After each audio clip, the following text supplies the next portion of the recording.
Thankfully, losing a child is a relatively rare event. However, this tragedy still happens to some in our circle of friends and in our world and in our communities. One of the common concerns I hear expressed following something like this is a concern for the marriage of those who have lost a child. There seems to be a real perception that couples who lose a child are more likely to experience the failure of their marriage. So today we explore the research on this and then turn towards helping each other through the grief. The Marriage Podcast for Smart People is designed to help busy couples like yourselves move away from conflict and unhappiness to build a marriage you'll love today and treasure for a lifetime. This podcast is made possible by listeners like you. Learn how you can help save marriages, prevent divorces, and keep families intact by going to oyf.support. Once again, that website is oyf.support. And now, here are your hosts, Caleb and Valinda Simone Gandel from Only You Forever. Welcome to the Marriage Podcast for Smart People. If you want to build a thriving, passionate marriage, we've got the research, the truth, and the answers you're looking for. We have a somber episode for you this week. This is episode number 222. And today we're going to be talking about how losing a child impacts marriage. Even if this has not been your experience, we would encourage you to listen to this episode, as most of us do end up knowing one or two people in our lives at least that lose a child. A very tragic event, and it will help us to be better friends to them. And before we get started, if you missed last week's episode, we discussed the abusive wife. Worth going back and checking out. Also, make sure you hit the subscribe button so you don't miss any upcoming shows from us. And if you're struggling with your marriage in any way, we offer sound research-based advice, and most of all, we offer hope. Let's get into the topic for Linda of losing a child now and how that impacts marriage. So a lot of people and a lot of researchers describe losing a child as the hardest thing a couple could go through. And we don't have any basis for disagreeing with that. It's brutal. Now, bereaved parents experience intense and overwhelming grief at their loss. They have to cope with substantial changes to their life as a result, even their roles in their family, like their family unit, family system, their relationship with one another. They have to deal with their own individual grief as well as attempting to comfort each other. And also often at the same time dealing with changes to their relationship. So it really impacts a lot of stuff. Okay.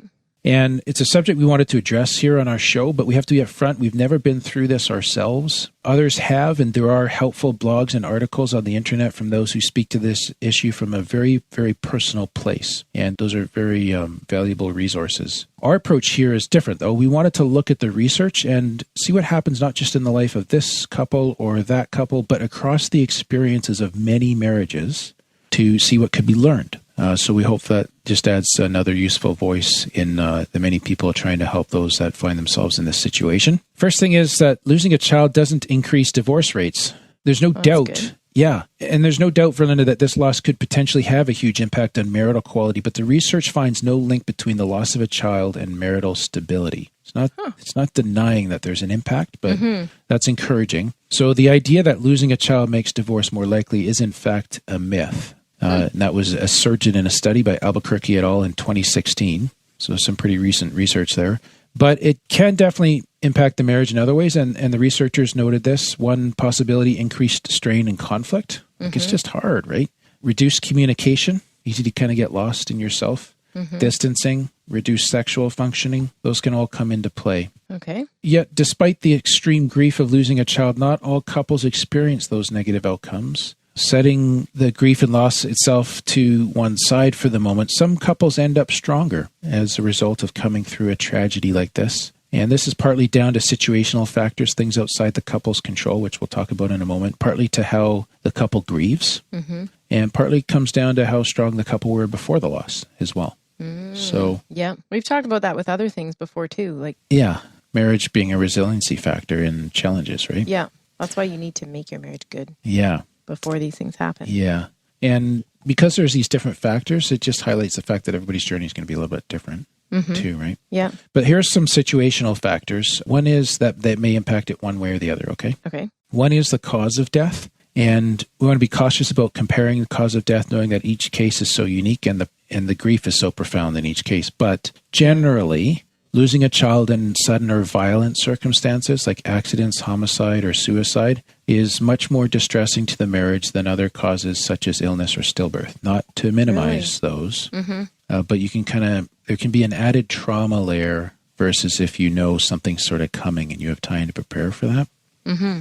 The age at death can be a factor. It's reported that the older a child is when they die, the more the parents have invested in them and formed strong bonds with them, so the harder their loss impacts them. But, I mean, you can see how much people grieve over a stillbirth. Yeah. Right? Yeah.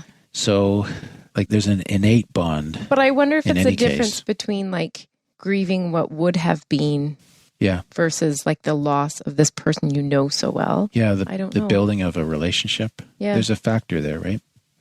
Okay. And having other children can be a source of comfort when one child is lost and provide a continued sense of purpose for the couple. Like they maintain their identity as having a family. But it can also increase the strain on the couple as they have to care for their surviving children while dealing with their own grief. So and helping their children grieve. Yeah. Yeah. That's a lot all at once, right? Yeah. And it depends on the state of the marriage at the time of loss, which we've alluded to. So the quality of your marriage prior to the loss can impact how you cope with the loss for good or for bad. For example, if your marriage has been child-centered, we talked about that in episode 198, you may not have nurtured a strong bond between yourselves. And so probably you may find yourself starting the grieving process more alone. Hopefully both of you be able to recognize the need to turn towards each other during a time like this. But pre-existing strains and conflicts before the loss of the child could also lead couples to coping poorly with the bereavement. Couples who struggled with poor communication and conflict prior to the loss are unable to properly comfort and support each other, or more likely to find it difficult to properly comfort and support each other. Right. Okay. So they can become more distant and non-communicative rather than facing the problem together. Now if you already struggle with communication. Yeah. Like, how are you going to talk about this really hard thing? Yeah. So this is tough, right? Yeah. And that can lead to a breakdown in the stability of the marriage unless the couple realizes the nature of the challenge and really makes deliberate moves to compensate. Okay. So it's not saying it's You're not stuck. Exactly. Equally, a strong marriage can help couples cope with the loss more effectively. Couples in a strong marriage are better able to support one another and feel supported, and they'll be more likely to use good communication and coping strategies. So here's a quote from one study in 2016. Feeling secure and protected in the relationship help parents to survive and endure the grief after the loss of their child. Okay. So we don't get to choose the timing of major losses. And so, as you were mentioning earlier, Verlin, it's another reason to create a strong marriage. That strength in your marriage acts as a buffer against the blows that can come during life on planet Earth. At the same time, if your marriage was not strong, all hope is not lost. It just becomes a matter of turning towards one another at a time of loss like this rather than turning against one another. And so once again, we've created a bonus guide for our supporters. We appreciate you guys so much for all that you do to support our podcast and make this show possible. This one shows you how to heal from grief together. It helps you to talk about differences in grieving styles and how to help one another recover from grief. And you can get this, if you're not already a patron, you can get this by becoming a patron of the Marriage Podcast for Smart People. And we'll take a quick 60-second break here to tell you more about that. What happens when the fairy tale marriage meets reality? Too often, high expectations lead to disappointment, communication breaks down, and the struggles of day-to-day life become overwhelming, leaving you feeling lost and without hope. Unfortunately, marriage does not come with an instruction manual. Marriage troubles are deeply personal and can take a toll on you, your spouse, and your family. Counseling can be expensive, and divorce is very costly. It doesn't have to be this way.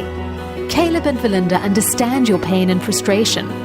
Their mission is to help save as many marriages as possible, and to date, thousands of couples are helped through their weekly podcast. But the most important marriage they want to help save is yours. With a minimum of a $10 investment a month, you gain access to exclusive bonus content and valuable information to help you succeed in your own marriage. Learn more about saving marriages and how you can help at oyf.support. That's oyf.support. You're listening to the Marriage Podcast for Smart People. Before the break, we were talking about the state of your marriage at the time of loss and how that can be a factor in your resilience and how you process things. Let's look at how to help your spouse through the grief. Okay. So the grief of losing a child is complicated because on the one hand, it's dependent on your own ability to manage the emotions and come to terms with the loss. But on the other hand, it's also influenced by how your spouse copes with the same process. Yes. Yeah. If your spouse copes well, it'll be easy for you to cope well. If they struggle, it may be harder for you. And that means that in this kind of situation, there's both an individual and a joint process to the grief. Yeah. Like you have your own grief, but then you also have basically how you're grieving as together. Yeah. Huh. So there's 5 particular areas to focus on as you journey through grief. One, first of all, is to be real with each other. Couples that go through the loss of a child may want to protect each other from some of the pain by appearing strong and not expressing their sadness in front of each other. But that's honestly, it's not a great strategy. Trying to hide your emotions makes things harder for you since you aren't expressing yourself. And it could make things harder for your spouse since they feel like you aren't sharing in their grief. So hiding your emotions to protect your spouse may actually end up, and often does end up, having the opposite effect. It can hurt them. Okay. Yeah. And that's it's noble to not want your spouse to have to carry your or see your pain to add to theirs, but it may not be helpful. Yeah. We've talked about this with regards to other issues too, like, issues at work, scared about losing your job. Yeah. When you try and bottle it up, you don't want to stress them out. And yet it's kind of like the worst thing you could do. Yeah. Or not worst, but. Yeah. It's not as helpful as sharing it. Yeah. Yeah. And then we mentioned individual and joint process, like individual and joint grieving. So couples cope well when they make use of joint coping strategies, talking about their grief together, sharing resources such as books on grief and loss, or sharing articles you might find on the internet. Okay. And dealing with the practical aspects of the loss together, like funeral arrangements and that kind of thing. Okay. However, making time for individual grieving was also reported to be important and helpful. Again, same study found that couples coped best when they were able to both communicate openly about their experience and also give each other space to process things alone. Huh. Yeah. So you still need the individual grief. Yeah, it's differentiation, I think, here again, right? Huh. Okay. Where we're able to be together and we're able to be alone. Yeah. And then utilize social support. So couples with a strong, healthy marriage are able to offer support to each other during the loss of a child, but relying exclusively on each other for support may put too much strain on your spouse. Okay. Finding other people who you can talk to can help you cope and also reduce the strain your spouse is feeling. Okay. Again, don't swing this pendulum too far either way, where it's just you guys or it's all outside and not together, right? Right. We're talking about balance here. And then what a fourth one? Yeah. Finding your hope in Christ. So again, in the study, a link has been found between religious faith and better marital coping with the loss of a child. So there's a few reasons for this. Couples can often turn to other members of their church for support, guidance, and practical help. And also praying together can help couples feel connected. And so that helps strengthen their bond. So talking to God together about the grief that you're experiencing. Yeah. And the third thing that they noted is that faith gives couples hope that death is not final and leads them to continue to feel connected to the child that they've lost. And it is a great, great blessing to know, for those that are believers in the Lord Jesus Christ, that they will see their loved ones again. Yeah. And then also probably tied to this as well, but even on its own, looking for new meaning. So parents often take a lot of personal meaning from raising their children, and that's not wrong. It's a healthy aspect of parenting. But when you lose a child, it can devastate that sense of meaning and purpose. Okay. Right? Yeah. So finding new meaning in other places is therefore crucial in rebuilding the predictability and the order of life. Couples can find meaning in all kinds of things, including by investing in their own marriage or from their faith or from other passions and life goals, from deepening relationships with surviving children or forming new, deeper relationships with family and friends, and from finding your own ways even of honoring the memory of your child too. Okay. So, this probably won't come at the start of the grieving process, but it's certainly a helpful thing to consider. Okay. Well, it definitely is a little bit more somber than some episodes. That is for sure. Yeah. But again, there's hope. There's hope. You can turn to each other. Yep. So we want to thank those of you who became patrons between this recording and the previous one. We had Desiree and Paul and Becky and also Katie May. So thank you. And we got an iTunes review, Caleb. From Australia. Australia is totally beating New Zealand now. I know. Just have to say. But this says 5 stars from Miss Hijinks. Insightful and helpful. 10 out of 10. What an absolute awesome podcast. The wisdom and insight shared that is derived from a foundation of Christian principles can be implemented immediately. So thank you, Miss Hijinks from Australia. Yep. And way to implement immediately. Yes. Take an action. Way to do the hard work. It's good. We just have to talk and they actually have to do the hard work. Well, we got to do some of our work sometimes too. All right. Next week. Yes. Next week we're talking about how to help your husband through his man cold. Are you serious? That one's going to be on the lighter side, but you'd be surprised at the amount of research. There was research on a man cold? Well, I guess you'll have to come back next time and see.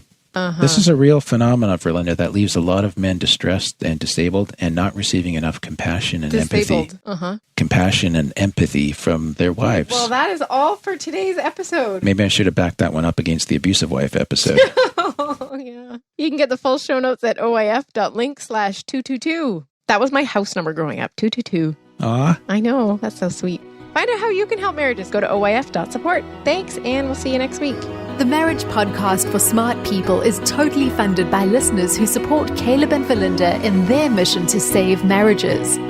If you would like to be part of this worthy cause, open your web browser to oyf.support. A minimum investment of $10 per month will help restore hope to married couples. Plus, as a patron, you'll gain access to exclusive bonus content and valuable information to help you succeed in your own marriage. Go to the website oyf.support now for more information. Thanks for listening to the Marriage Podcast for Smart People from Only You Forever.